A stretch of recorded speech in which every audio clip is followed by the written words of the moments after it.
بسم الله الرحمن الرحيم waxaan jeclaystay inaan idin la wadaago tix gabaya oo aan ugu talagalay saboolnimada iyo sidii loogu bixi lahaa yaa maali jiray ee kolkay macallin oo joogto mufti iyo abwaanimunimu eebe kuma naystay muuqaalka guud waa u kala miisaane maskari geed ku maran maanihiya muudsa hadalkayga madashan marqaantiga dhigaan meeris noo qoriye saboolnimo sidii loo makali aniga malahayga munaasabada baan doonayaa inaan micneeyaay mooryaanta waa marka hore meel loo yeelo hal waayo mara furashadiyo marin istaago dhan mushtareyda oo sida maraan wada madoobaatay miyirka u soo noqon lahaa waaye ka maqnaaye maalgelinna iyaga ku filan miraha beeraha afarta sidii mayay onkoday meydin maqashiye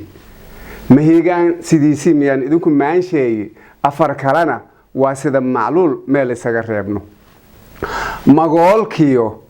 magoolkiyo manka noo baxo miyiga noo yaala xoolahan ku mayricino waa milay awowyaduye ganuun laga milaalu dharga kii musaafirahe maqaarkoo la raro oo wixii mudan la soo dhoofsho muqdishana marsada loo furan mahadinaynaaye masagada galeydii wixii maanga soo raaca dhulkan mooska waa laga tabcaa muunad xoog badane hayeeshee makiinaad malo ciida kala moosi mukayna muuqa mooye ogow masaar ma kuu daabo